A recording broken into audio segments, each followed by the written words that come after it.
Okay, hi. I'm happy. Yeah. I will have thoughts on Bobby Kennedy Jr.'s presidential ambitions, why he's running, and for whom. Later on in this episode, we have a live poll. If you're joining me on YouTube right now, please enter the chat room. Here's the question for our live poll, and I will have the results at the end of today's show. Here's the question. Who will Bobby Kennedy Jr. hurt in November? Biden, Trump, or both? Please answer the poll. I'm curious to know what you're thinking, and I'll have the results at the end of the show. The Eclipse Monday was staggering. Donald Trump's first thought staring up at it was, who's frying bacon? Then someone handed him the glasses. I watched the entire event with those special glasses, but then my neighbor explained you only need them if you go outside. They're not for viewing the eclipse on CNN. But I don't care. I kept them on anyway because Jake Tapper's teeth can run blindingly bright. For some, the eclipse reminded them of their insignificant place in the universe. But I live in New York City. Every day of my life, I am reminded of my insignificant place in the universe. Well, a bit of a disappointment here in New York City. The sky hardly got dark where I am. New York City didn't really experience the eclipse because nobody figured out a way to charge for it. I mean, how would a New Yorker know the eclipse was spectacular unless it was unaffordable? This is the mop-up for April 10th, he said accusatory. April 10th, 2024, I'm David Feldman with the mice in New York City. Please like this episode so I remain in your feed. And of course, subscribe to this channel and my newsletter. I should remind you this is an audio podcast. It's always been an audio podcast. So download my show for your next walk or listen to me while you're helping out your elderly neighbor, like doing their wash. Something I would never do for my elderly neighbors. Well, I certainly wouldn't do their whites. Maybe I could stomach their colors, but I'm not going anywhere near their whites because I've seen how these people live, and their whites require hazmat suits, industrial strength bleach, and a washing machine with a warm water temperature setting of molten lava. But you, my listeners, you should do their laundry. My job is to remind people to be kind. I myself don't have to be kind. It's good enough that I tell others to do so. A Southwest airline, Boeing 737, heading from Colorado to Texas, had to circle back and make an emergency landing after the engine cover blew off during takeoff. The Houston-bound flight landed safely, although the flight crew was wrestled to the ground and hogtied by angry Texan passengers after they heard the words, "Abort, abort," coming from the cockpit. Look, you keep reading every day about these near misses, these Boeings falling apart. Take the train. There's no need to fly. Take the train. Trains, good for the environment. Planes, bad for the environment. On the train, you can relax, do some work, look out the window. Farley Granger will offer to murder your promiscuous wife Miriam so you can marry Ann Morton, the daughter of a U.S. senator, and you'll get there in one piece. Air travel should only be for emergencies. There's really nobody you have to see that soon. Don't fly.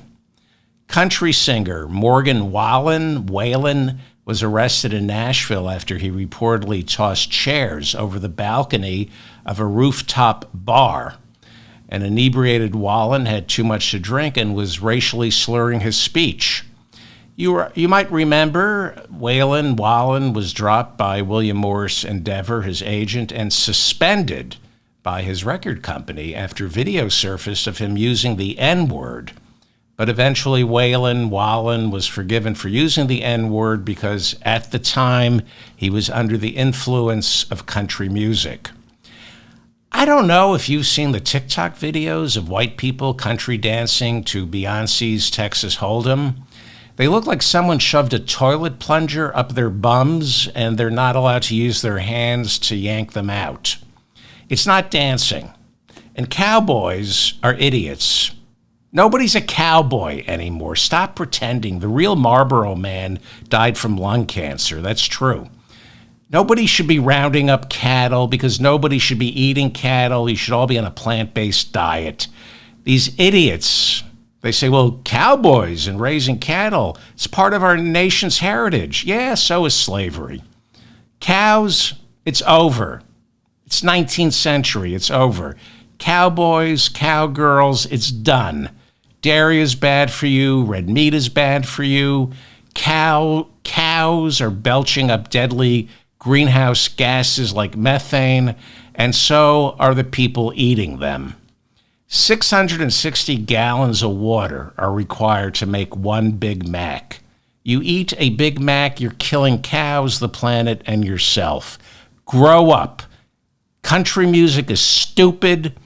People who listen to it are stupid. My sons dress like cowboys until they were 2. Then they realized they look like right-wing bigots. There's no such thing as cowboys anymore. It's all big ag. It's all industrial slaughterhouses filled with undocumented workers. So just stop. It's stupid. Only rich people can afford to ride a horse. You're not a cowboy. You live in an apartment complex that overlooks a parking lot and a strip mall, so stop it. The Vatican issued a 20-page statement on Monday encouraging the LGBTQ community to, off themselves? I guess that's the message. The Vatican said gender-affirming care, quote, is a grave violation of human dignity and is as bad as abortion or euthanasia. So if you're struggling with your sexual identity, my advice is always listen to men who live with other men and have never had sexual contact with a woman in their entire life, and they're supposed to not have sexual contact with other men. They work really hard at not doing that, and of course they work really hard at not abusing altar boys or covering up the abuse of altar boys. So listen to those people. I think the Catholic Church is a force for good in this world. I really do. When it comes to fighting poverty, priests, cardinals, bishops, and popes, however, well, of all the people who should be the most sensitive when it comes to individuals struggling with their sexuality, gender, and identity, these are the people who should be the most sensitive. Because Jesus never talked about this stuff, so shut up. And if you're a member of the LGBTQ community, don't listen to the Pope on this.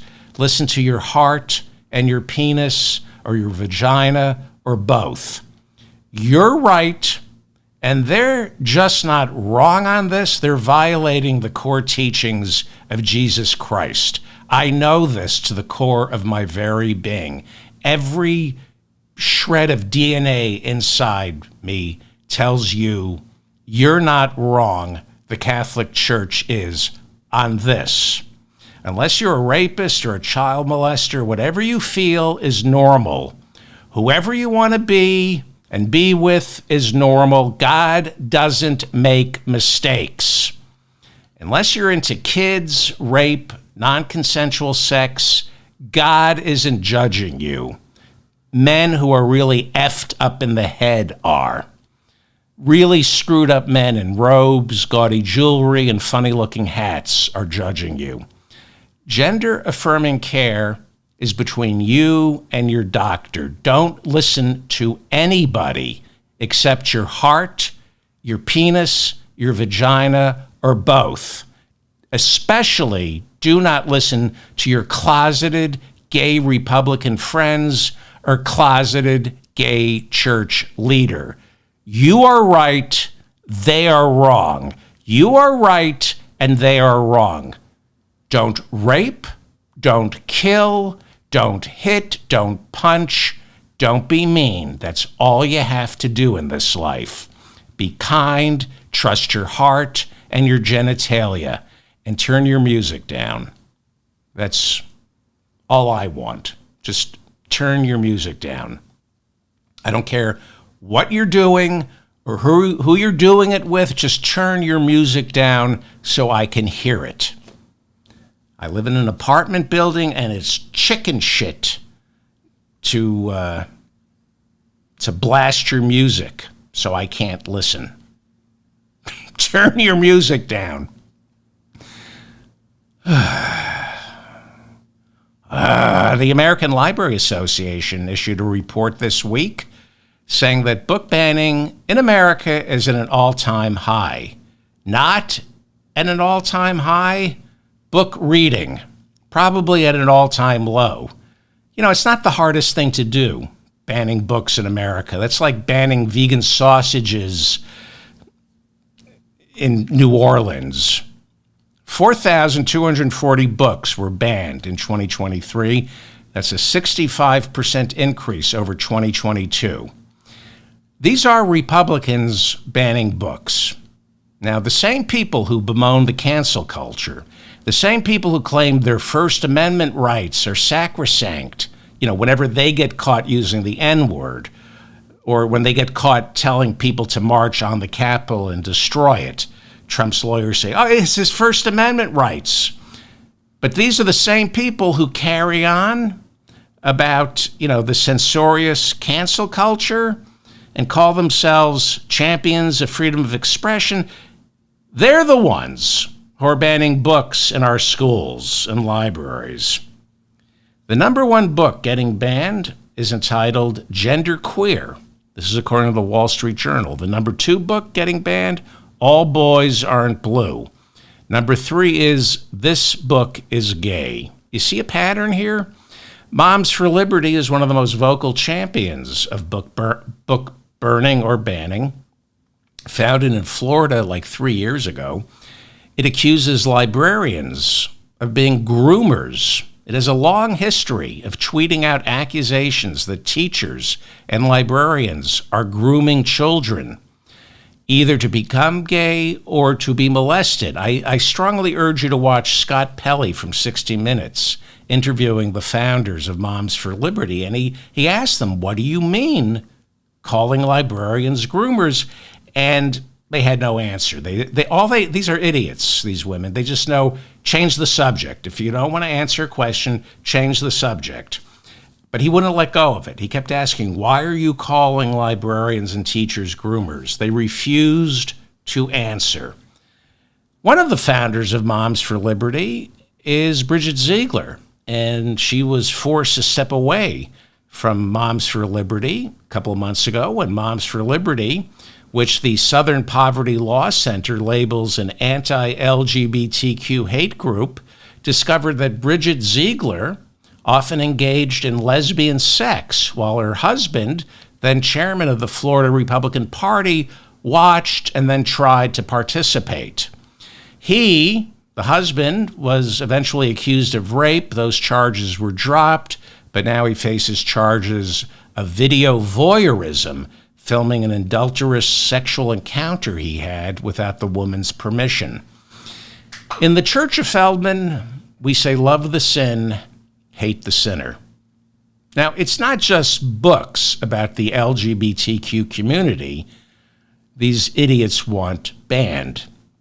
It's also books that portray the real black experience in America. They don't want white kids learning about slavery. They only want white kids to learn that slavery was about voluntarily bringing Africans over to learn new skills.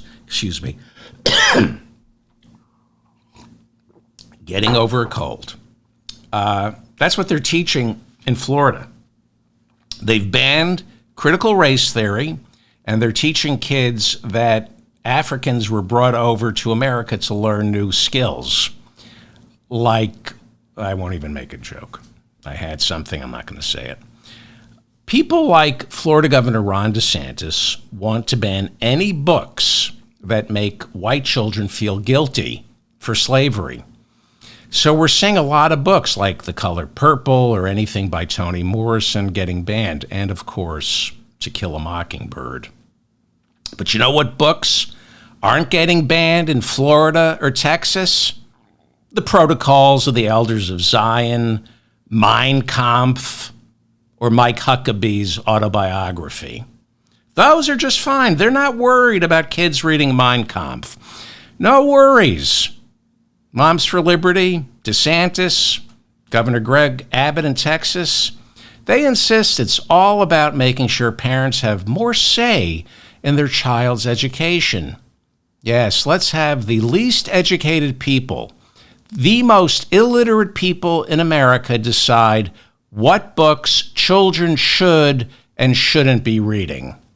One of my kids is a teacher. My sister is a teacher. A lot of my family members are teachers. Teaching is a serious profession. Parents should have as much say in their child's education as they have in their child's vaccine regimen, as in zero. You either have a medical license or you don't. You either have a teaching degree or you don't. You're either qualified to teach or practice medicine or you're not.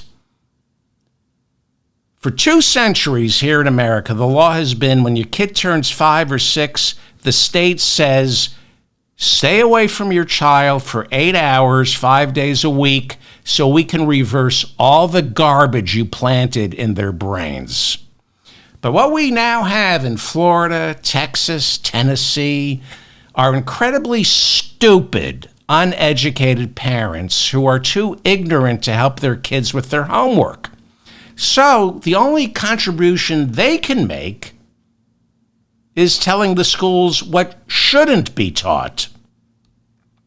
Do you think for 1 second Tina Descovich, the head of Moms for Liberty, has read even the dust jackets of these books she wants banned? You want Tina Descovich from Moms for Liberty dictating how your kid should be educated? Well, why not? She has a PhD in education. Okay, that's not true. But she used to be a teacher. Okay, that's not true. But she does have a master's in education. Okay, that's also not true. But she majored in education from one of our leading universities. That's not true either. She was a communications major, which is pretty much getting a degree in watching television. Tina Descovich has a bachelor's degree. She's as qualified to dictate what should be taught in our schools as I am. In other words, she's not. Tina Descovich, the head of Moms for Liberty, graduated from Valdosta State University.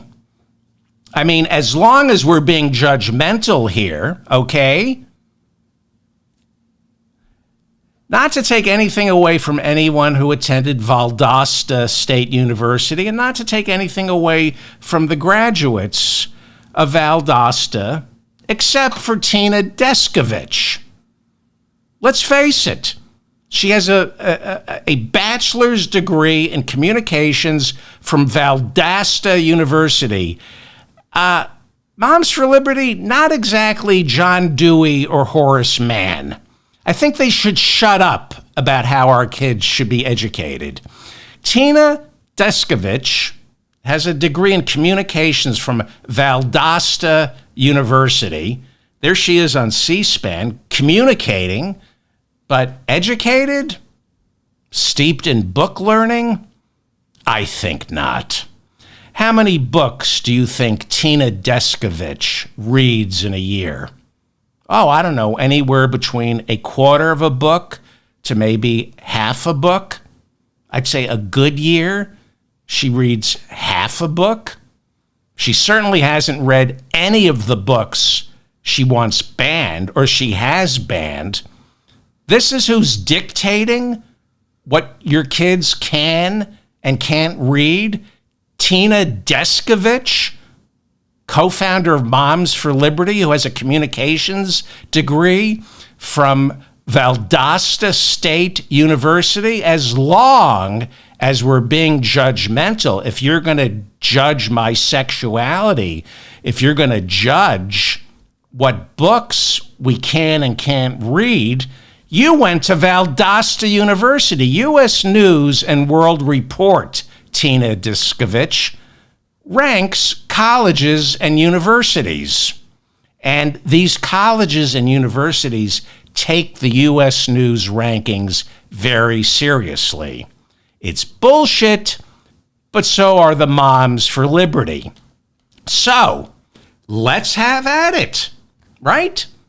Tina Descovich, according to U.S. News, got a bachelor's degree in communications from one of America's worst university. Tina Descovich, one of the founders of Moms for Liberty, who's telling us what books our kids should and shouldn't read, graduated from one of the worst public universities in America. I've posted the rankings from U.S. News and World Report. Out of 435 national universities, Valdosta State ranks 395. There are only 40 universities in America's entire university system that are worse than the place that Tina Descovich got her degree in watching TV from. I'm not disparaging anyone with a degree in communications. I'm just disparaging Moms for Liberty, not anybody who has a degree in communications. But let's be honest, communications is TV and radio, not books. You have a right to ban television shows, not books. Someone with a degree in communications from one of our worst universities in America is among the least qualified to opine on literature. To put it simply, she's a dumb hick. Tina Descovich is a dumb hick. Again, not to besmirch communications majors or graduates of Valdosta University, just dumb hicks like Tina Descovich, who runs Moms for Liberty, which has been designated an anti-LGBTQ hate group by the Southern Poverty Law Center. She is not qualified to judge Harper Lee, Toni Morrison, or any writers, black, gay, or straight. You don't judge us. We judge you, Tina Descovich, and you are an uneducated, misbegotten, dumb hick. Meanwhile, Bloomberg reports that the average tuition at Ivy League schools is now $90,000 a year. And these pricks wonder why people vote for Trump. All these Northeastern Ivy League D-bags. Why are people voting for Trump? $90,000, close to $500,000 to get a 4-year education at an elite private school. Gee, congratulations, you graduated from Princeton. Your parents must be rich. Or you're $500,000 in debt. This is how you end up with dumb hicks banning books in Florida and Georgia. Is it any wonder why middle America has nothing but contempt for people with fancy degrees from these so-called elite universities? And by the way, they actually refer to themselves as elite Ivy League schools, elite. And then they wonder why they're called elitists. Do you remember this? When George W. Bush was running for president, he called all the people from, well, he went to Harvard and Yale, but he called Al Gore an elitist. They went to what they call elite Ivy League schools. Look, people like Moms for Liberty, they don't grow up in a vacuum.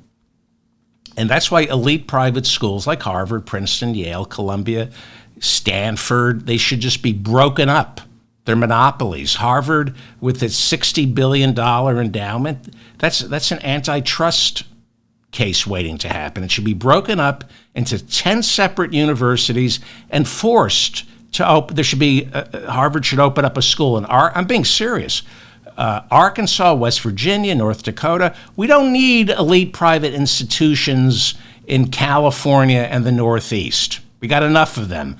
We need not so elite private institutions, diluted versions of Princeton, Brown, and Harvard spread out across America. Then you won't have these smug, self-satisfied children of the rich every 4 years wringing their hands saying, I just don't understand why Democrats can't win in Alabama. Yeah?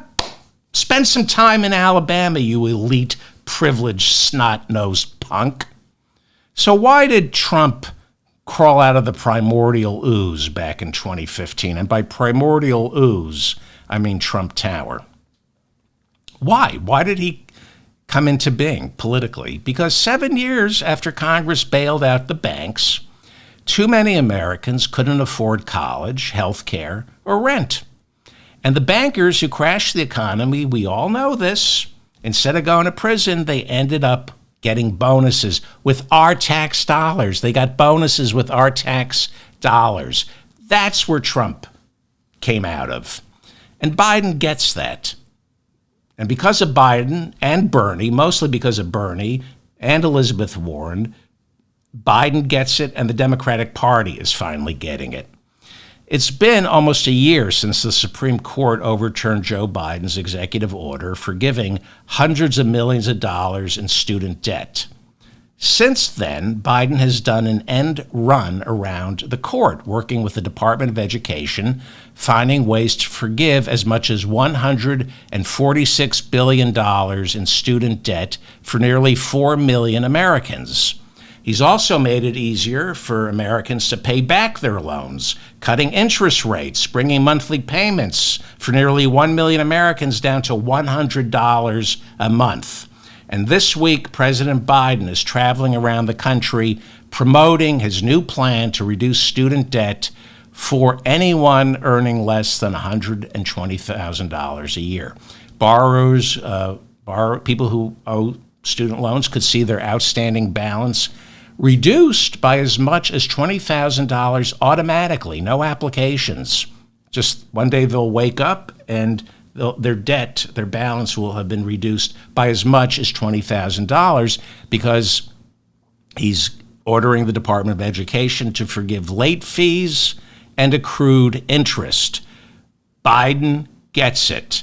Republicans don't care about student debt or education because they want most children working at the age of 12. I read you those quotes from Steve Moore from the Heritage Foundation, who Donald Trump wanted to put on the Fed. He said preteens should be working, 12 and 11, put them to work. Look at what Sarah Huckabee is doing in Arkansas with the child labor laws. Well, because nobody can afford a home in the United States or Canada or Great Britain, a lot of English-speaking expats have been moving to Spain, taking advantage of what are called golden visas, and they're purchasing properties that are way more affordable than anything back home. What happened, however, is local Spaniards got priced out of the housing market. The Financial Times reports this morning that Spain is now putting an end to golden visas. They have a socialist prime minister in Spain, Pedro Sanchez, and he said he will begin drafting new rules reversing visas, allowing anyone to spend $500,000 on a new home and then living in Spain. The golden visa works about, if you have $500 million to spend on a home in Spain, you can live there. These golden visas were instituted back in 2013 to prop up Spain's declining real estate market. But now, locals complain they're being priced out of the market.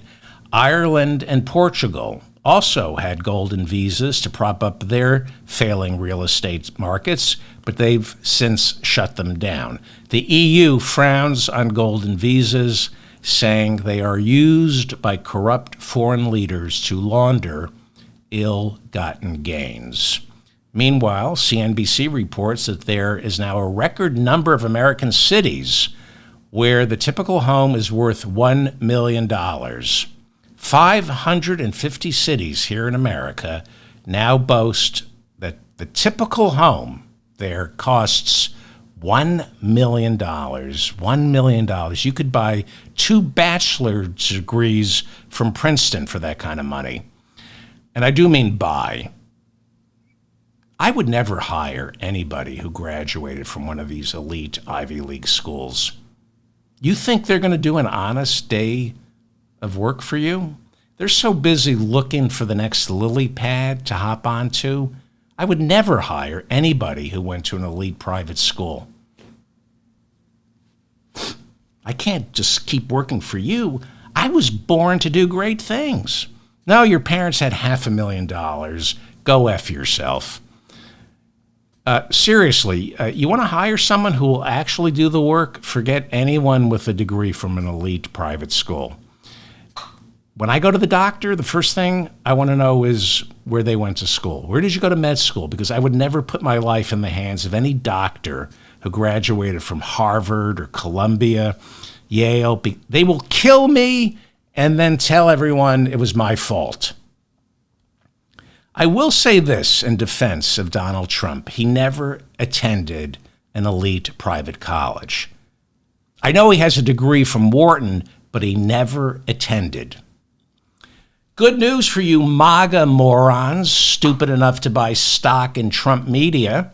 Donald Trump's Truth Social stock was up, are you ready? 30 cents after the closing bell Tuesday.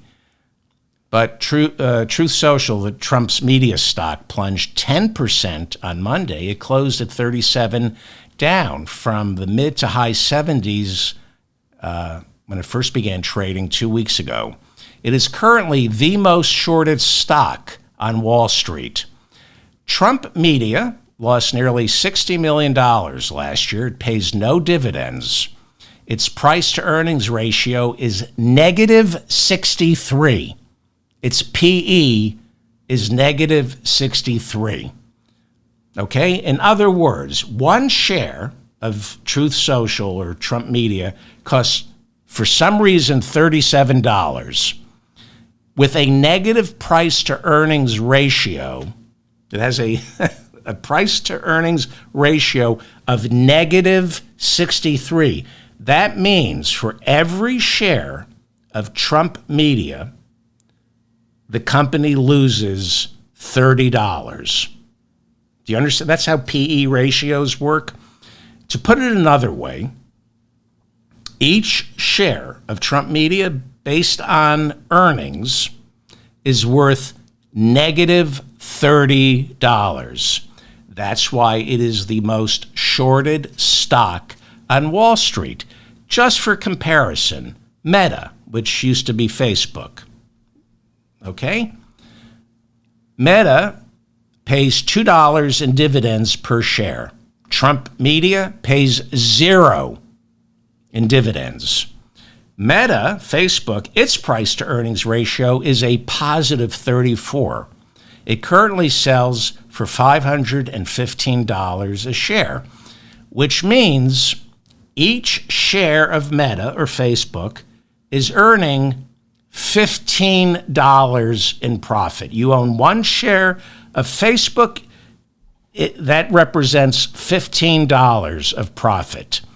Trump Media, each share is losing $30.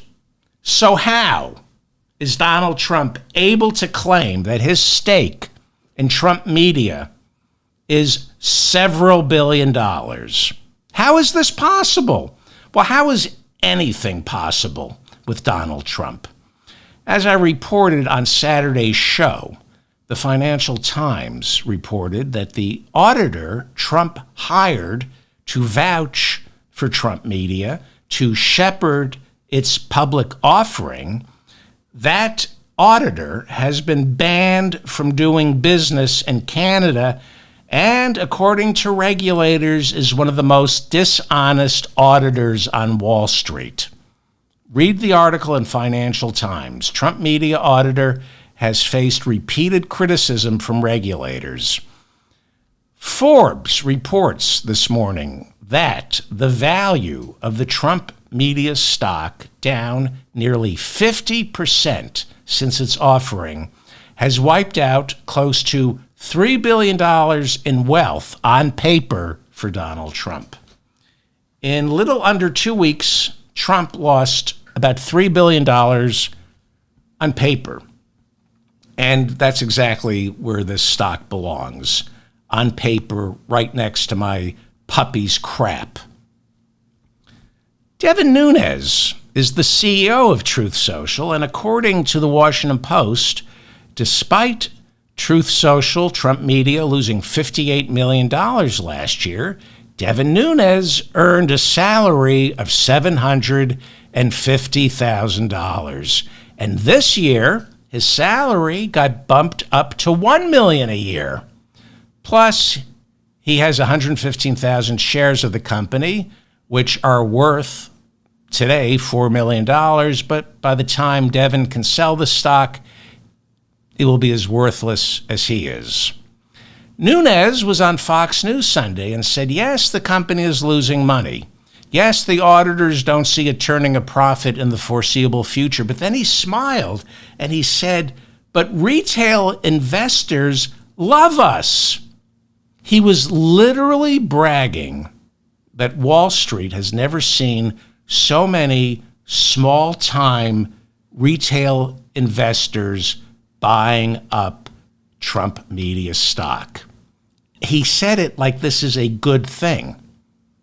Now, he couldn't brag about how many people actually use Truth Social.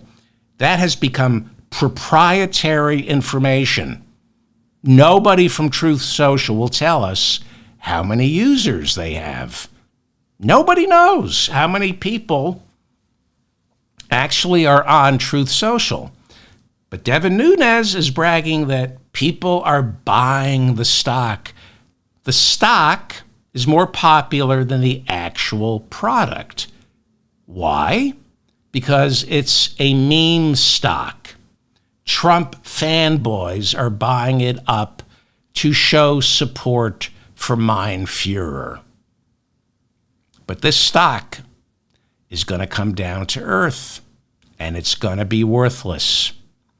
Unless all of you MAGA morons listening step up and show your love for Donald Trump. You say you love Donald Trump. Put your money where your mouth is. Prove it. Now, I have MAGA morons who listen to this show. They try to leave comments. They can't. But they're still trying. They love to listen to this show. Here's my advice. You say Trump is a genius. You say he's a billionaire. You say I'm jealous of all his success. Maybe you're right. Prove it to me. Bet it all on Truth Social. Bet it all. You know that steel plate in your head? Remove it. Get it melted down. You could probably get $50 for the melted steel. Let it all ride on Truth Social. You don't need that steel plate in your head. What was it protecting? Nothing. Well, Devin Nunes was never a CEO. He was put in charge of Trump media by Trump as payback for Devin Nunes' work as a loyal United States congressman. Do you remember Devin Nunes? He was a Republican congressman who earned Trump's trust when, as chairman of the House Intelligence Committee, during the first 2 years of Trump's presidency, Devin Nunes would run up to the White House to tell the president everything our Intelligence Committee had on Russiagate. He was an informer. The intelligence, how he got on the Intelligence Committee. Back in November 23rd, 2019, right? Okay, yeah, this is from CNN. On November 23rd, 2019, Trump was president, and CNN reported that Rudy Giuliani's associate, Lev Parnas, was prepared to testify that Congressman Devin Nunes, the then chairman of the House Intelligence Committee, met with ex-Ukrainian officials for the sole purpose of digging up dirt on two private citizens, Joe Biden and Hunter Biden. That's what the chairman of the House Judiciary Committee was doing, working with Lev Parnas, trying to find dirt on Joe and Hunter Biden. According to CNN, in December of 2018, while Devin Nunes was still chairman of the House Intelligence Committee, he met in Vienna with Viktor Shokin, the former Ukrainian prosecutor. Nunes wanted Shokin to give him dirt on Hunter and Joe Biden. With all that's going on in the world, that, according to CNN and the Daily Beast and Lev Parnas, that's what the chairman of the House Intelligence Committee, Devin Nunes, was doing, looking for dirt on two private citizens, Joe and Hunter Biden. That's Viktor Shokin. You might remember in 2016, then Vice President in 2016, Joe Biden, on orders from Barack Obama, the entire EU, and Western bankers, Joe Biden told Ukraine if they wanted a $1 billion loan guarantee, they had to fire Viktor Shokin because he was corrupt and he was protecting corrupt oligarchs. That was the message. Yes, Biden bragged about it. He said, you want that $1 billion loan guarantee? Get rid of your prosecutor, Viktor Shokin. He's not prosecuting the gangsters. And they fired him. And Biden was very proud of that. Shokin was dirty. But Nunes was meeting with him. That's according to CNN, Lev Parnas, and the Daily Beast. He was meeting with the fired, disgraced prosecutor, Viktor Shokin, looking for dirt on the Bidens. And who was Lev Parnas working for? Who was setting all this up? Lev Parnas. And who did Lev Parnas work for? Rudy Giuliani. Rudy Giuliani. This has Rudy Giuliani's fingerprints all over it. Betsy Swan, writing over at the Daily Beast on November 20th, 2019, reported that Nunes traveled to Europe with 3 congressional associates who work for him on a 4-day trip. This was from November 30th to December 3rd, 2018, while he was chairman of the House Intelligence Committee, and he charged taxpayers more than $63,000 for this trip. Nunes claimed he was looking into the origins of the Russiagate conspiracy. He was looking into the origins of the Mueller report, hoping to disprove it. But Lev Parnas, a former Giuliani associate, is willing to testify that the trip, which cost U.S. taxpayers more than $63,000, was actually a fishing expedition for 2 private citizens, for dirt on 2 private citizens, Joe and Hunter Biden. That's with all that's going on in the world.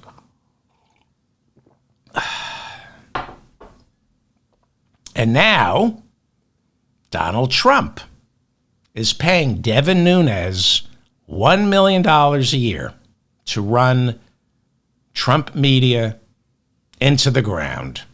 Almost 4 times. Devin Nunes is getting $1 million this year. That's about 4 times what he got as a United States congressman.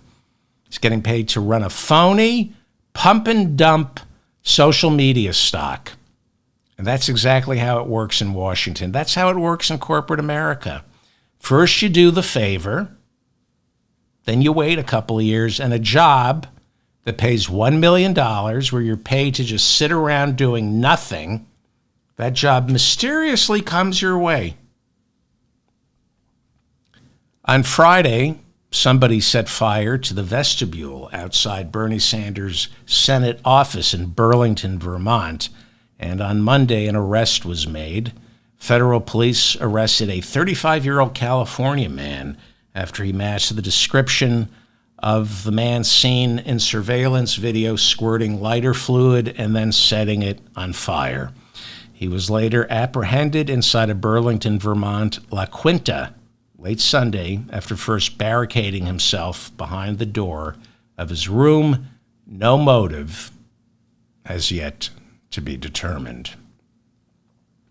A Florida woman was taken into custody on Monday after she began firing her gun randomly at oncoming traffic along Florida's I-10. She later told police God told her to do it. Glad to see Lauren Boebert getting some much-needed sun and fun in the Sunshine State of Florida. God told me to do it. Well, how are you going to prosecute? If God told you to fire indiscriminately at oncoming traffic? That case dismissed. It's Florida. August 13th, 2024 is when Wisconsin voters go to the polls to pick their nominees for U.S. Senator. The incumbent, Democratic Senator Tammy Baldwin, is expected to win, obviously, the Democratic nomination. There are no real challengers. Republicans are hoping to snag her seat as part of their roadmap towards seizing control of the Senate, which they lost back in 2020. Eric Hovde is running for the Republican nomination in Wisconsin. He is hoping to be the Republican nominee for U.S. Senate, taking on Tammy Baldwin. He's a businessman, and by that I mean his father and grandfather were very wealthy. His father served in the Reagan administration as Undersecretary of the Department of Housing and Urban Development. Eric Hovde is worth $53 million. As part of our Meet the Candidates series, here is Republican candidate for the United States Senate, Eric Hovde, being interviewed on the Guy Benson radio show. I'm not going to spend my time talking about 2020. Good. He's forward thinking. He's not going to talk about 2020. He's a Republican. He's not relitigating Joe Biden's election. Good on you for not talking about it. Stick with the issues moving forward that concern the people of Wisconsin. Do I believe the election was stolen? No, but did things happen in that election that were very troublesome? Absolutely. And I can point them out right here in Wisconsin. Okay, so I guess his way of not talking about 2020 is talking about it. Go ahead. We had nursing homes where the sheriff of Racine investigated where you had 100% voting in nursing homes. Well, if you're in a nursing home, you only have 5-6 month life expectancy. Almost nobody in a nursing home is in a point to vote. People in nursing homes should not be allowed to vote, he's saying. They only have a couple of months left. This is the new Republican voter integrity pitch. You have to show not just proof of ID, but a note from a doctor guaranteeing that you won't be dead anytime soon, because people in nursing homes, they're good for, their expiration date is like in 4 or 5 months, so they shouldn't be allowed to vote. Meet the candidates. That's Eric Hovde, Republican candidate for Senate. Well, as I keep saying on this show, it's really hard to dislike Bobby Kennedy Jr., but it sure is getting easier. You know, my heart goes out to him. He's a Kennedy. I mean that. And, you know, he's the third of 11 children. And being the third of 11 children, you're usually the troublemaker. It's tough being in that first quarter of the family. I mean, the other 3/4 of your family look up to you, and there's just a lot of pressure. I know I'm going to get some pushback from people. I like Bobby Kennedy Jr., just not as a presidential candidate or an expert on vaccines. I like the idea of Bobby Kennedy Jr., and I root for him. He means a lot to me. His family means a lot to me. But,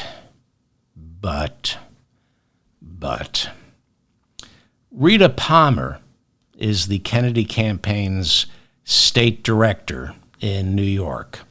And she has been accused of telling Republicans... Right now, the way that I see it... I didn't want to play that yet. Okay. Rita Palmer is the Kennedy campaign's state director in New York. She's been accused of telling Republicans that Bobby is running as a spoiler to make sure Joe Biden isn't elected president.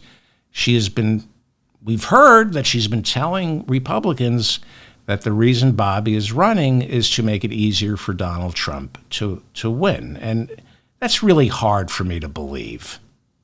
I mean, can you imagine the campaign director for Bobby Kennedy in New York State telling Republicans she wants Joe Biden to lose and that the reason she's managing Bobby's campaign in New York is to facilitate a victory for Donald Trump? That cannot be true because Bobby Kennedy's father, the last job he had, was senator from New York. As a Democrat, Bobby Kennedy Jr. would never run for president to hurt Joe Biden and get Donald Trump elected. But, here's video that just surfaced of Bobby Kennedy Jr.'s campaign director in New York State, Rita Palmer, addressing a group of Republicans, telling them the reason Bobby is running is to siphon off votes from Joe Biden and get Donald Trump elected president.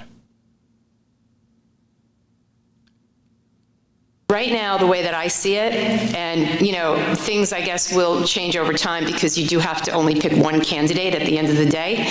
But the Kennedy voter and the Trump voter, the enemy, our mutual enemy is Biden. Whether you support Bobby or Trump, we all oppose Biden. 270 wins the election. If you don't get to 270, if nobody gets to 270, then Congress picks the president, right? Right now, we have a majority of Republicans in Congress, so who are they going to pick? Who are they going to pick if it's a Republican Congress? They'll pick Trump. So we're rid of Biden either way. People kept continually telling me, wow, that's a really good idea. That's a really good idea. So, I'm kind of mulling it around. What should I do with this? What should I do with this? And then I got a call from the campaign, and, they were going to hire me as their New York State director. And I said, okay, I want to take the job, but I'm going to tell you right now that this is part of my messaging. And if I'm allowed to preach that, if I'm allowed to, get that message out there, then yeah, I will definitely work with campaign, but I don't want to be restricted in what I say because I think this is a really winning strategy. And my boss said, well, okay. Okay. And now CNN's K-File,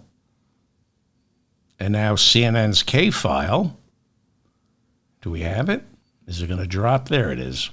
Has uncovered that Rita Palmer was at the Stop the Steal rally on January 6th. They don't know if she actually went inside the Capitol, but she was there. She identifies as a Trump supporter, calls him her favorite president. She's been photographed with Sidney Powell, who's just been indicted down in Georgia. When Mitch McConnell, Senate leader, Republican leader, right after January 6th, said Donald Trump was to blame for January 6th, right after he said that, this was the day after the insurrection, Rita Palmer tweeted, actually, the fault lies with the rigged election genius. That's the best part, calling Mitch McConnell a genius. The certitude. She later wrote, quote, January 6th was not a riot. A small group of people were troubled. It was 99.9% peaceful, respectful. I was there. That is Rita Palmer, who runs Bobby Kennedy Jr.'s New York State campaign. She's an anti-vaxxer. So that's probably the bona fides that got her in Bobby Kennedy's orbit. She's an anti-vaxxer. This is her Twitter handle, which has been locked up. You can't see this. She mentions the name of her son. This is how she describes herself. Vaccine Choice OG, original gangster. Go to my website, mykidsmychoice.com, for free religious exemption info. All vaccines have problems. All caps, all vaccines have problems. This is the woman Bobby Kennedy put in charge of his New York State race. This pains me. It does. Because Bobby Kennedy Jr., like his father, was one of my heroes. I remember shaking Bobby Jr.'s hand at a benefit in 2009, and my heart stopped. He looked exactly like his father, who, if his father had lived, could have prevented America's lurch towards this kleptocracy we have right now that they've disguised as free market conservatism. I believe Bobby Kennedy, this country would have looked a lot different had Bobby Kennedy Jr.'s father not been assassinated and became president in 1969. He would have changed America had they not killed him, because Bobby Kennedy himself knew how to change. Bobby Kennedy proved that change is possible. The father, Bobby Kennedy, went from a Teamsters bashing Cold Warrior. He worked for Joe McCarthy alongside Roy Cohn in the 50s, and by the mid to late 60s, he became what I can only describe as a proto-liberation theology Catholic. I'm not sure.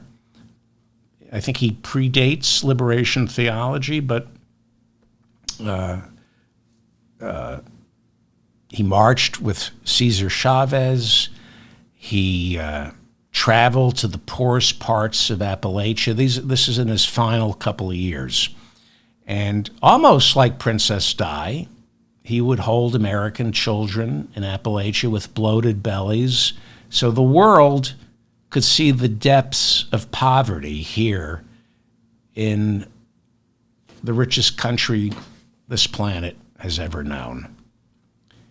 In his final years, and this is why Joe Biden keeps a bust of Robert F. Kennedy in the Oval Office.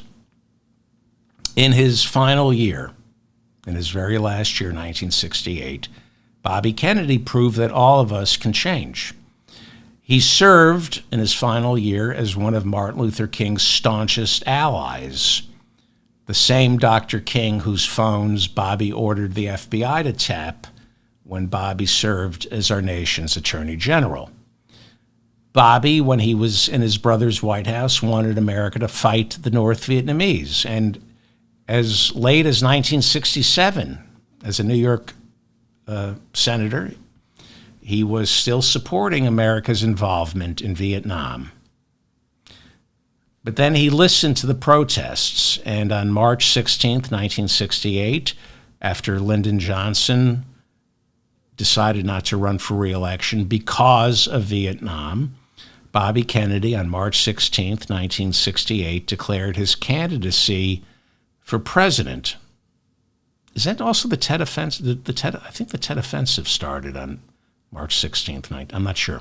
But he declared his candidacy on March 16th, 1968, mostly because he finally realized that the war in Vietnam was unwinnable. 2 days after declaring his candidacy for president, he gave his first campaign speech in Kansas at Kansas State University.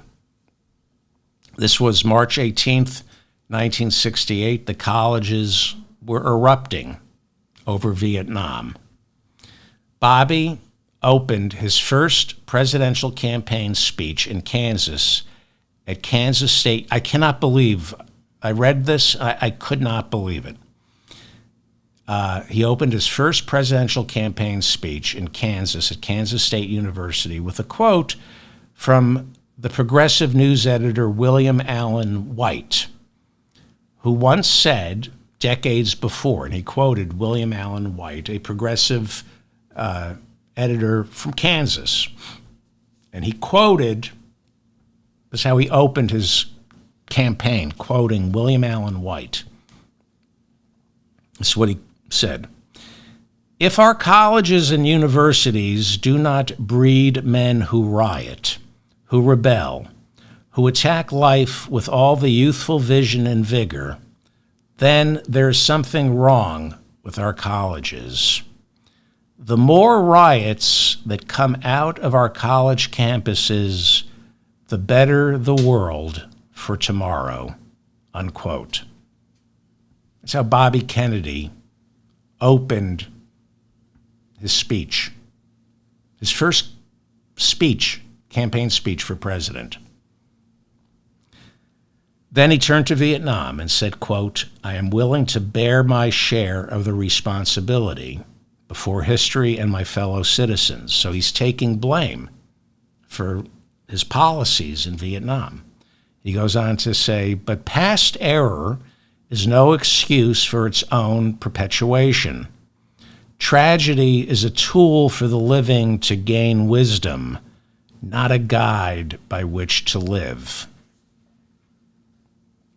He had been reading Edith Hamilton. He goes on to say, quote, if the South Vietnamese troops will not carry the fight for their own cities, we cannot ourselves destroy them. Where does such logic end? If it becomes necessary to destroy all of South Vietnam to save it, will we do that too? And then he concluded his thoughts on Vietnam with, quote, I am concerned that at the end of it all, there will only be more Americans killed, more of our treasure spilled out, and because of the bitterness and hatred on every side in this war, more hundreds of thousands of Vietnamese slaughtered, so that they may say, as Tacitus said of Rome, they made a desert and called it peace. I don't think that is satisfactory for the United States of America. They made a desert and called it peace. Well, people and countries can change for the better. Bobby Kennedy and America have proven that. But it pains me to say that people and countries can also change for the worse. Bobby Kennedy Jr. and America also prove that. I really admired Bobby Kennedy Jr. As recently as 15 years ago, I was reading his classic on the environment, Crimes Against Nature. I strongly urge you all to read Crimes Against Nature till it's banned in Florida. He warns about dominionists, Christians populating the Republican Party, foreshadowing our current speaker. He talks about these dominionists who genuinely believe our planet is there to be ransacked with no concern for living things because by destroying the planet, we hasten Jesus' return. He documented that these people actually believe this. This is what Bobby Kennedy Jr. in Crimes Against Nature wrote of Pat Robertson. Quote, Pat Robertson's Christian Coalition substituted environmentalists for communists as the new threat to democracy and Christianity. He goes on to write, people like Pat Robertson invoke Christianity to justify the rape of the land, violating manifold Christian precepts that require us to be careful stewards. Rather than elevating the spirit, their interpretation of Scripture emphasizes the grimmest vision of the human condition. They embrace intolerance, selfishness, pride, arrogance towards creation, and irresponsibility to the community and future generation, unquote. That's Bobby Kennedy Jr. in Crimes Against Nature. And now, some of Bobby's biggest contributors are also some of Donald Trump's. Something happened to Bobby Kennedy Jr., and it pains me to see this happen. But he is now a candidate for president. He's running on the fumes of the Kennedy name. But in my estimation, he's no longer a Kennedy. Joe Biden keeps a bust of Bobby Kennedy's father in his Oval Office. Bobby Kennedy Jr., this once great man, it pains me to say this, I think he's sick in the head.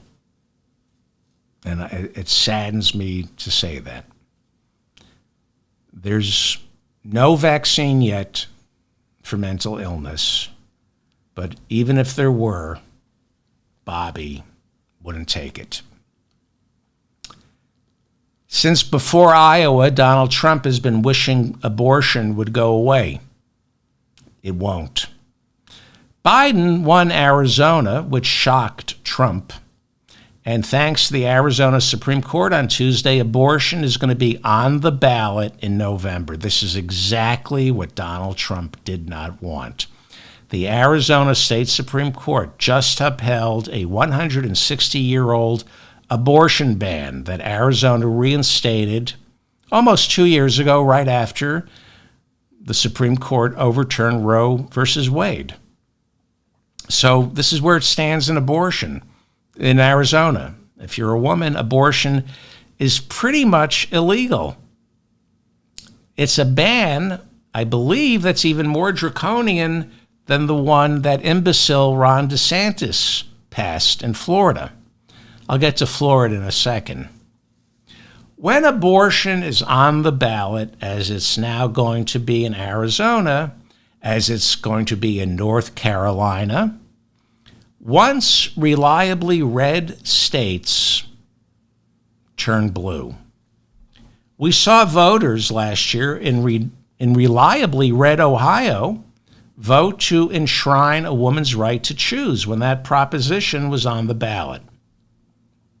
And before that, in 2022, Kansas voters rejected a ballot initiative that would have removed a woman's right to choose from their state constitution.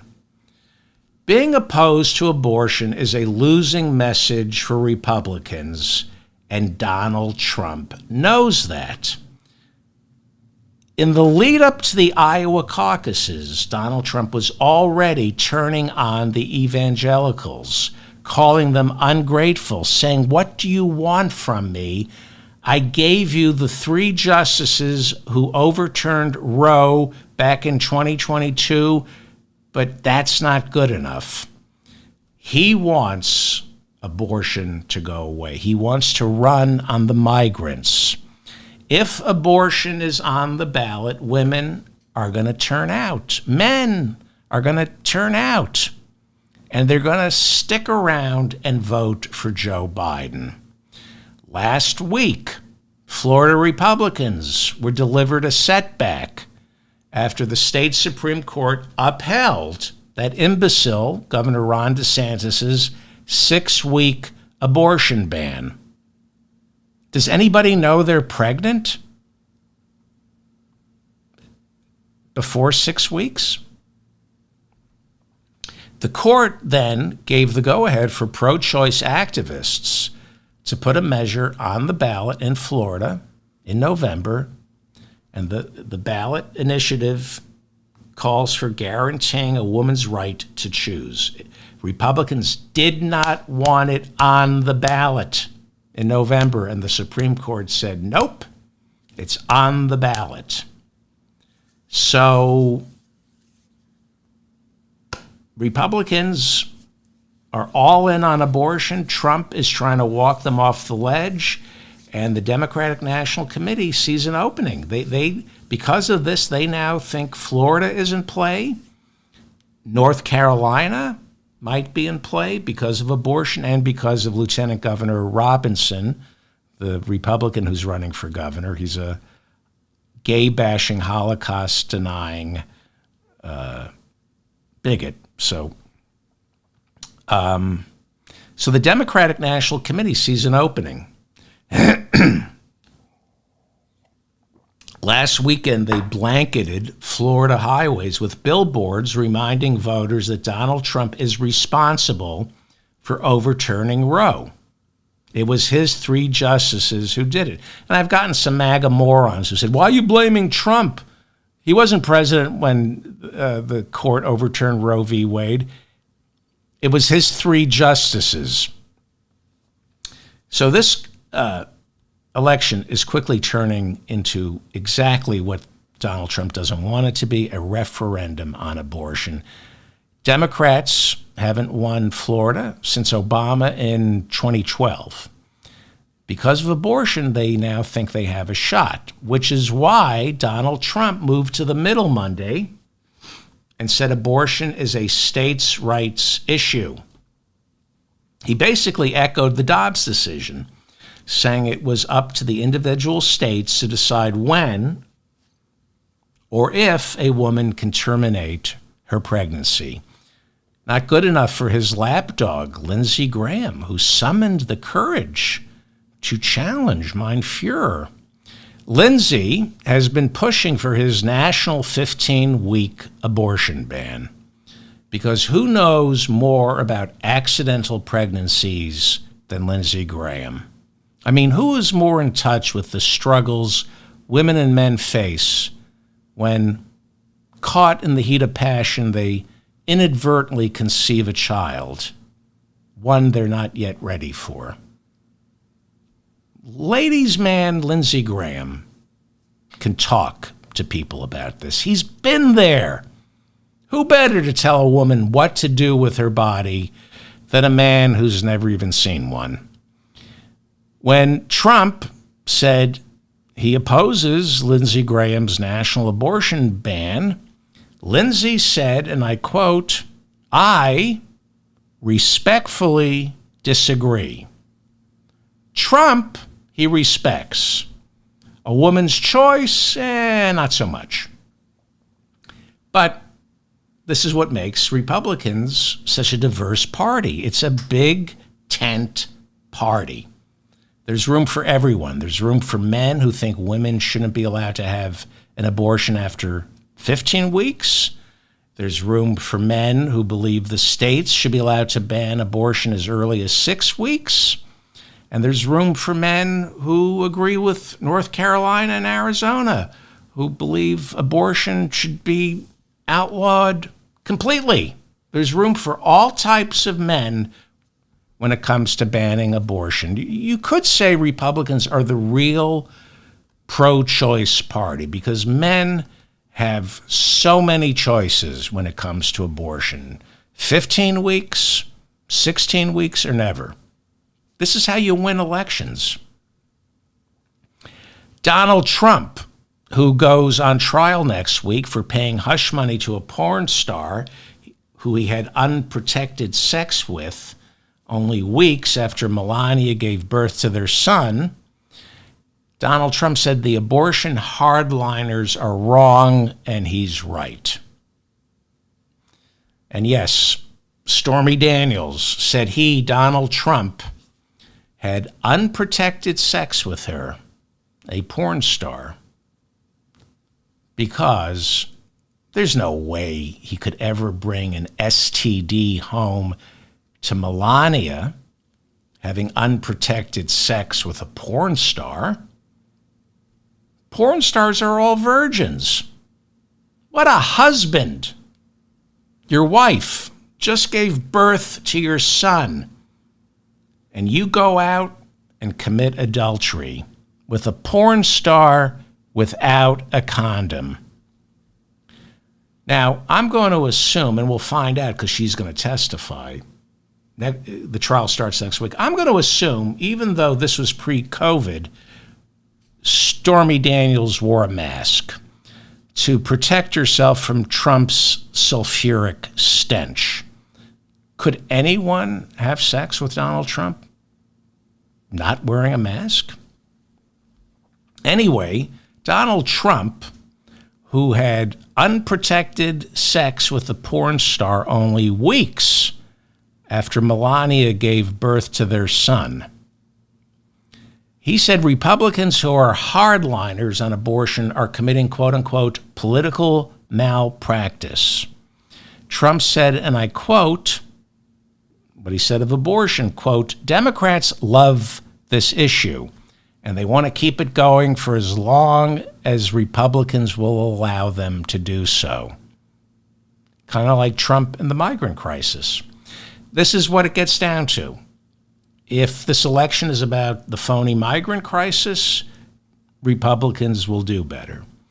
If it's about abortion, they're going down. Hey, I forgot to mention that Donald Trump had unprotected sex with a porn star just weeks after his wife Melania gave birth to their son. Because that's what a good husband does. Not only does he commit adultery right after, as a way of saying, thank you for giving me a son, I'm going to spare you my rot.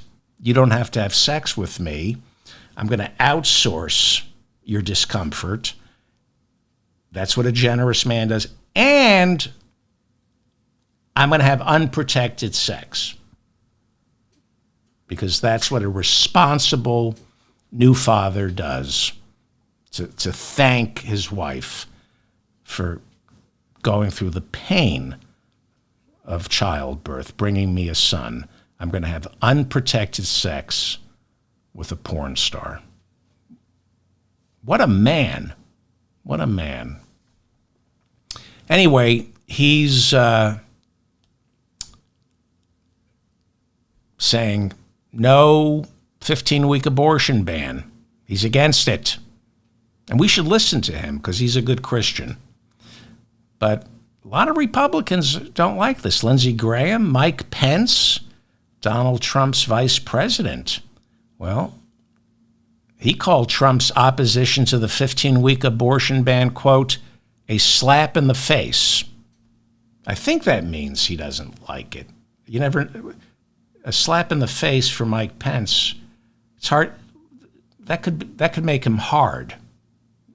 You never know with Mike Pence.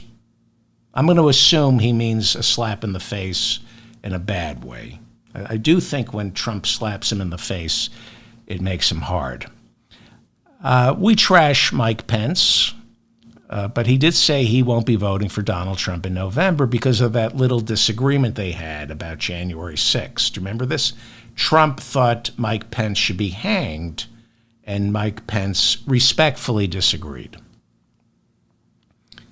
Just when you think Donald Trump can't elevate political discourse any higher, during a fundraiser hosted by hedge fund manager John Paulson over the weekend, Donald Trump accused Joe Biden of, taking a dump on top of the Oval Office desk.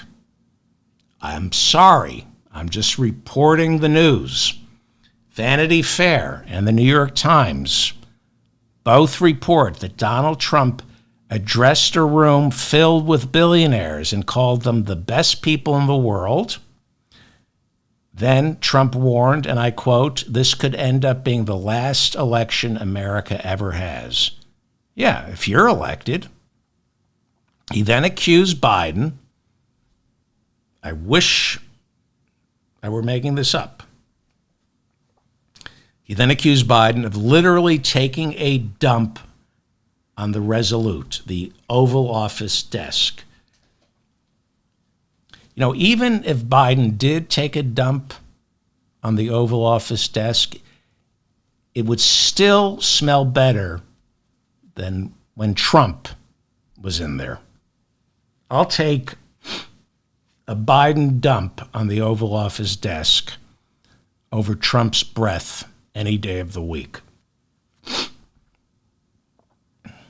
Axios reports that Trump and his closest associates are making plans for his return to the Oval Office, where he would order the Justice Department to prosecute Joe Biden, because we all know how well the impeachment probe is going.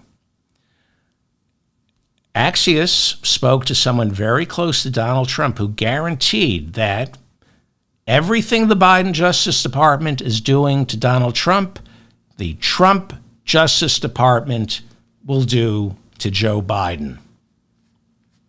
Head of the House Oversight Committee, James Comer, what is this headline here? Oh, this is a leftover from a previous show. College girlfriend says James Comer abused her. May 4th, 2015, Courier Journal. That I made a mistake. That shouldn't be. That's from. I hope the next slide isn't the one about the college girlfriend saying James Comer made her get an abortion. That has nothing to do with what I'm talking about. Anyway. Head of the House Oversight Committee, James Comer, who has a college girlfriend who claims he physically abused her and forced her to get an abortion, which has nothing to do with what I'm talking about. So I'm going to quickly change the subject here. I apologize for this slide from the Courier Journal about James Comer. Head of the House Oversight Committee, James Comer, has pretty much admitted the impeachment probe will not result in an actual impeachment.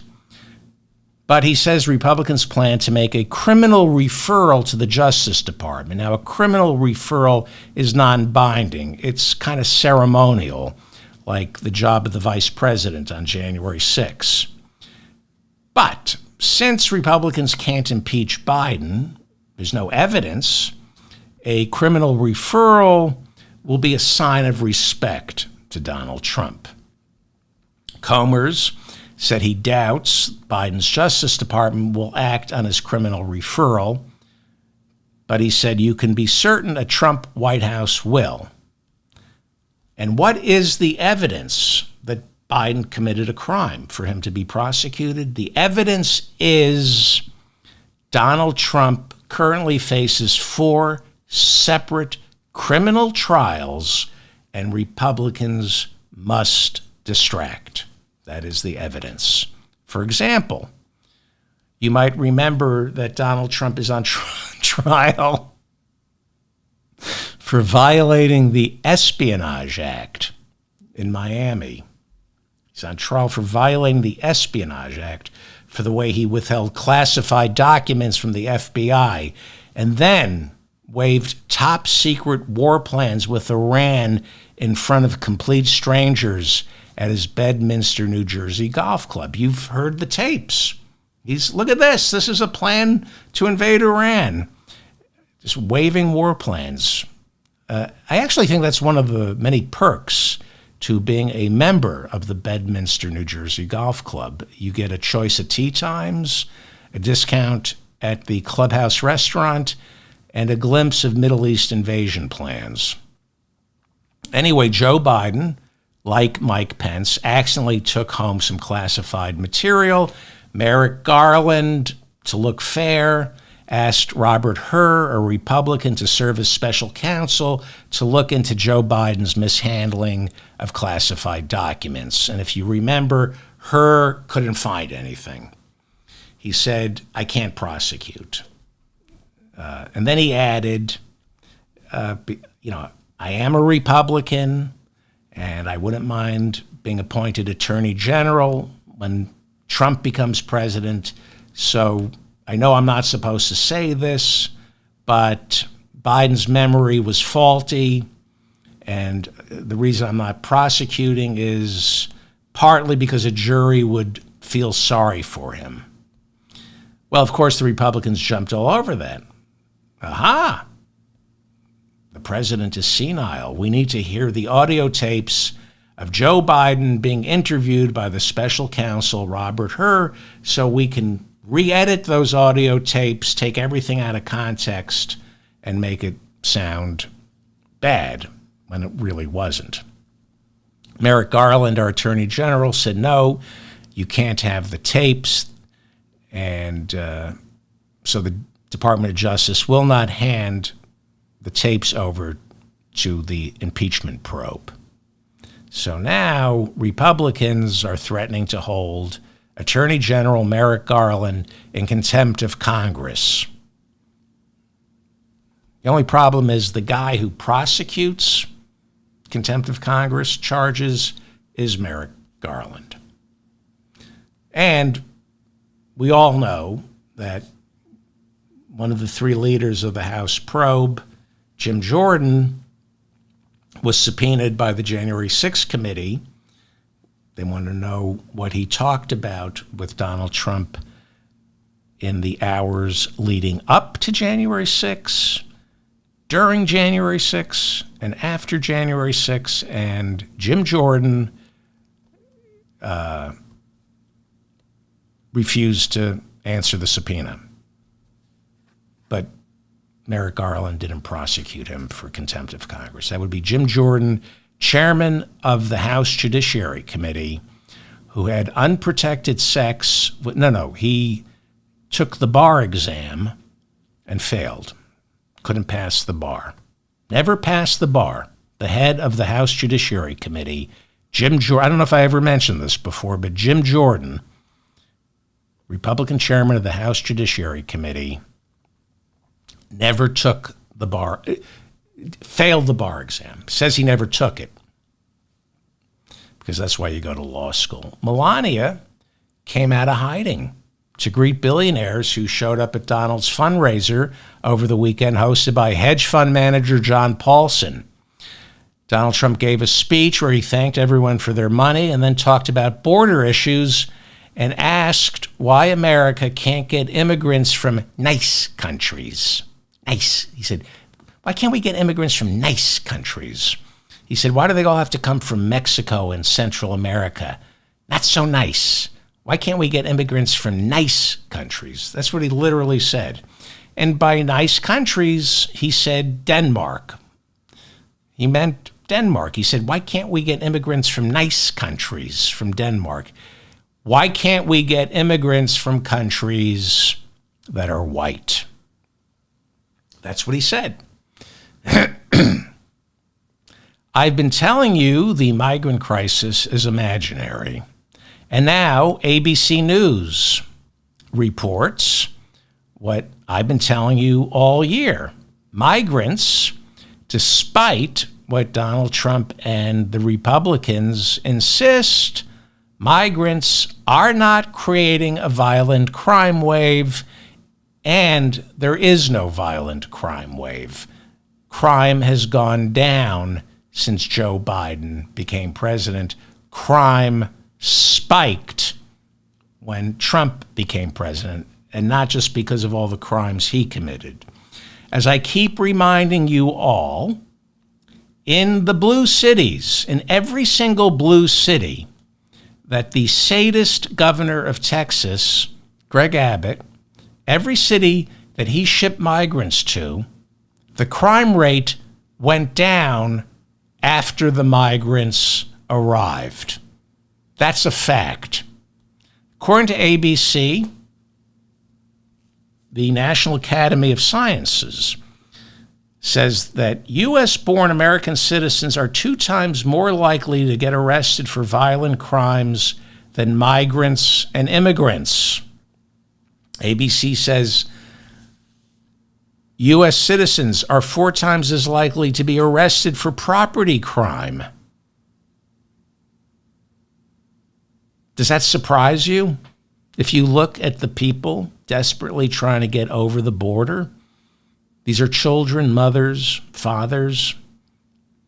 The Border Patrol agents, and certainly anyone who works for ICE, is more likely to commit a violent or property crime than the migrants. If you work for ICE, just working for ICE automatically makes you an illegal.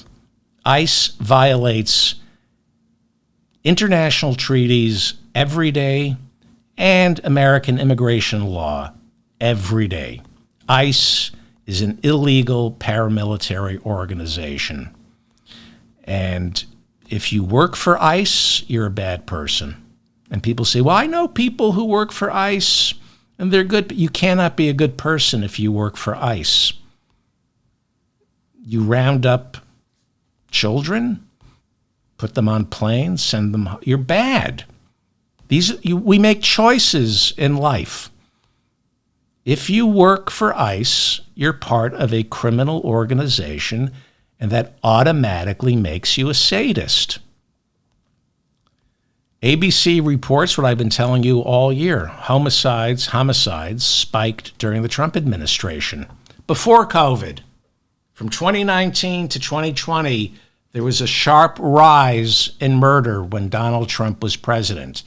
Since Joe Biden took office, the murder rate keeps coming down.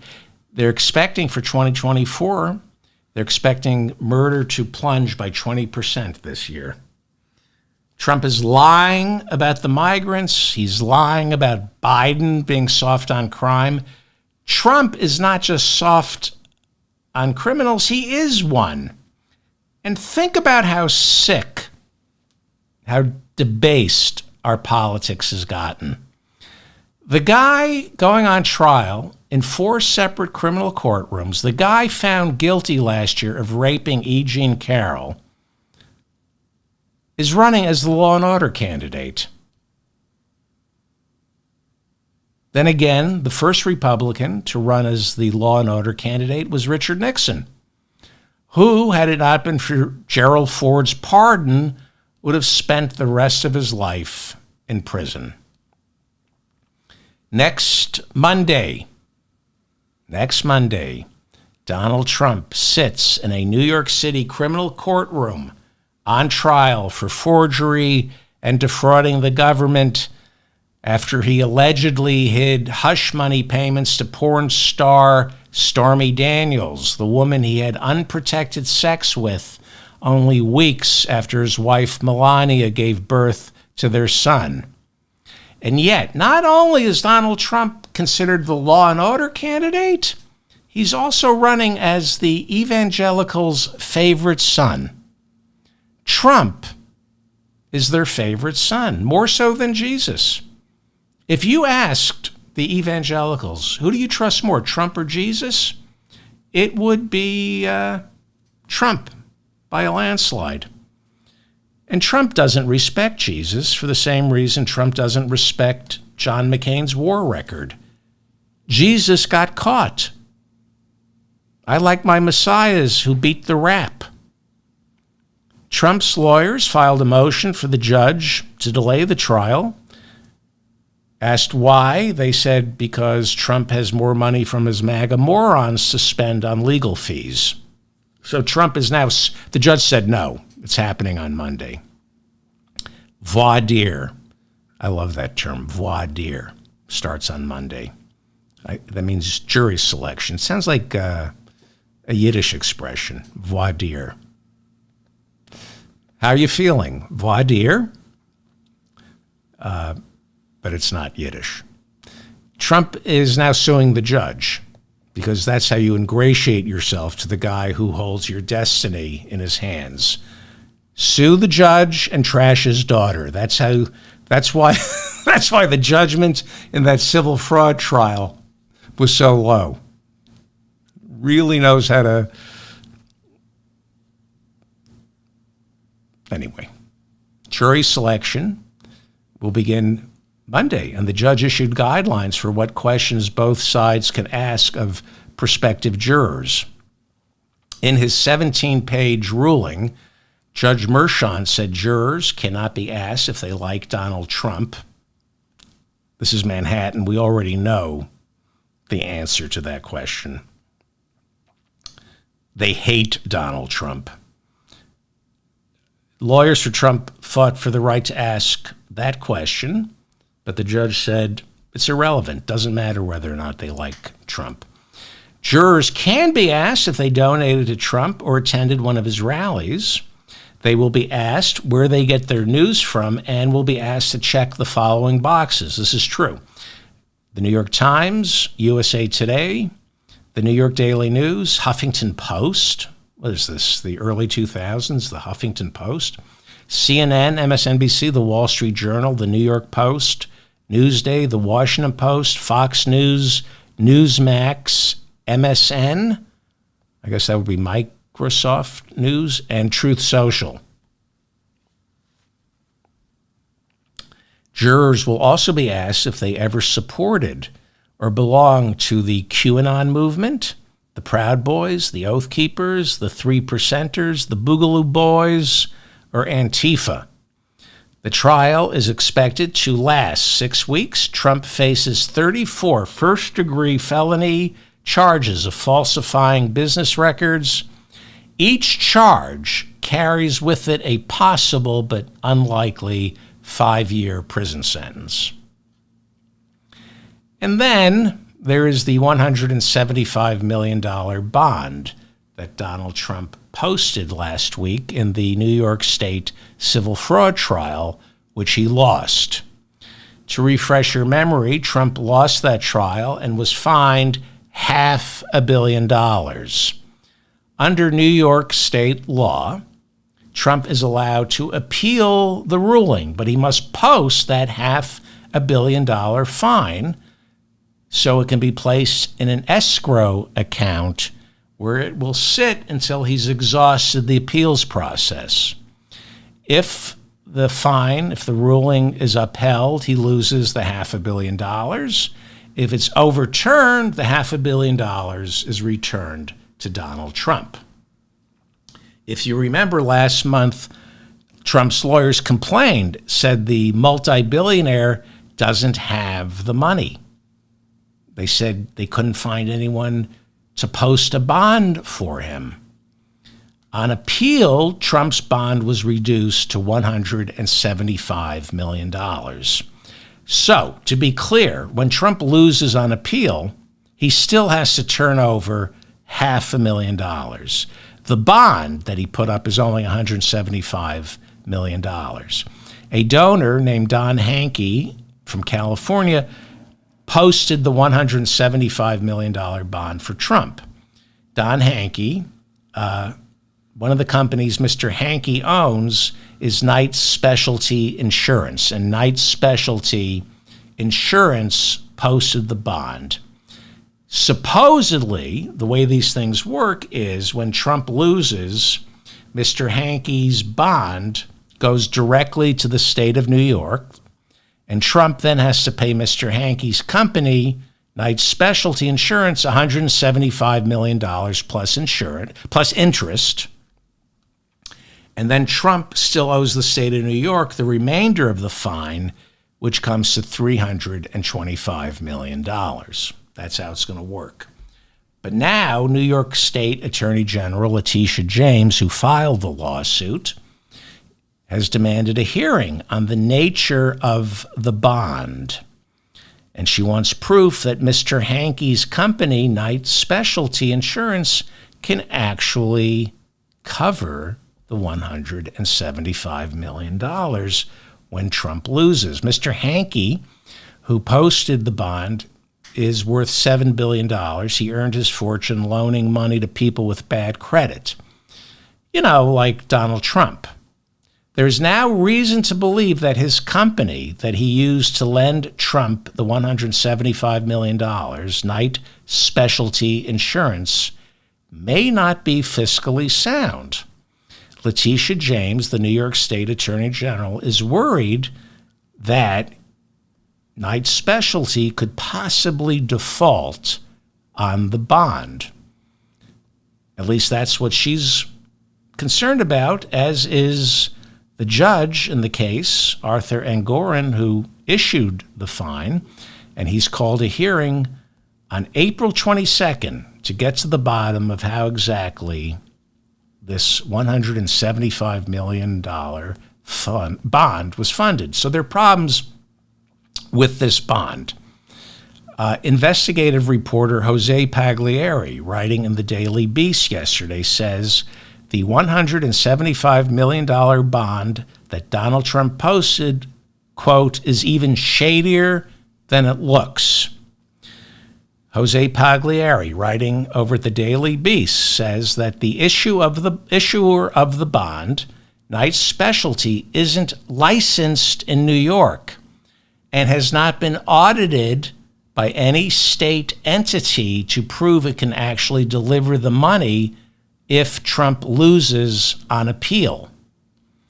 Pagliari, writing over at the Daily Beast, says a careful reading of the legal agreement between Trump and Mr. Hankey's company, Knight Specialty Insurance, a careful reading of the agreement suggests that if Trump loses on appeal, and he will, it would be Donald Trump who would be handing over the $175 million, not Knight Specialty, which suggests this is not really a bond. Maria T. Vullo, who at one time was New York State's top financial regulator, she served as superintendent of the New York State Department of Financial Services from 2016 to 2019. She told Pagliari over at the Daily Beast that after looking at the agreement between Donald Trump and Mr. Hankey's Knight Specialty Insurance, she said after looking at it, quote, there are many questions here, and that short piece of paper gives very little comfort. There's something screwy here. Life is worth living. April 22nd, we're going to find out. Judge Arthur Engoron is going to get to the bottom of how this $175 million bond was funded. Another regulator who spoke anonymously to the Daily Beast, to Mr. Pagliari at the Daily Beast, he described the agreement as being filled with quote-unquote shenanigans. Language. Let's watch our language. In other words, in the middle of his criminal trial that starts on Monday, on April 22nd, Donald Trump will have to testify as to the nature of the $175 million bond and try to prove it's legitimate. A lot of people don't think it's legitimate, which means New York State Attorney General Letitia James might start seizing his assets on April 23rd. And we'll get to see just how poor this Nazi Donald Trump really is. I know. Hope springs eternal. I know. My sister, my friends, he always finds a way out. I know. And he's a sociopath and a malignant narcissist. And unfortunately, they're incapable of admitting wrong doing or feeling shame. And maybe even he may even be incapable of anxiety and depression. He may not be in the kind of pain we project onto him. He is not human. He is a monster. But think about Donald Trump's life. Sham marriage. His kids hate him. He buried their mom in an unmarked grave. Would anyone trade places with Donald Trump? No. So the question rattling around my brain for the past 7 years, how did he ever get this far? They say he's a con man, but, you know, anybody with a functioning brain knows he's a bad con artist. We know he's stupid. And yet, why is there even a remote possibility this homunculus might once again be given the keys to our Oval Office? What is going on here? What is going on? Well, democratic republics, or whatever this country is, are fragile. It takes more than just vigilance. It takes a well-informed electorate. Donald Trump got this far partly because too many Americans are lazy, intellectually lazy and stupid. Too many Americans, more importantly, don't know right from wrong. And after Joe Biden gets reelected, we all need to do some serious work on ourselves. I'm David Feldman, reminding you to stay strong and protect the weak. We have a poll in our live chat room. So the question was about Bobby Kennedy Jr. And let me get into the live chat room. Right Let's see it from wrong. Hello, everybody. Thank you for being here. Okay, here's the question. Where is it? There it is. We have 1,649 votes. Wow, this is interesting. Do you think Bobby will hurt Trump or Biden? And your choices are Trump, Biden, or both. This is really interesting. I'll give you 30 seconds more if you're watching me live to jump into the chat room and cast your ballot. And while I'm vamping, let me thank you all for putting up with my nonsense and my rage today. If you enjoyed any part of today's program, please like the episode so I remain in your feed. If you want to help me, the best way is to share this episode, to copy and paste it and share it with friends via social media or an email or text.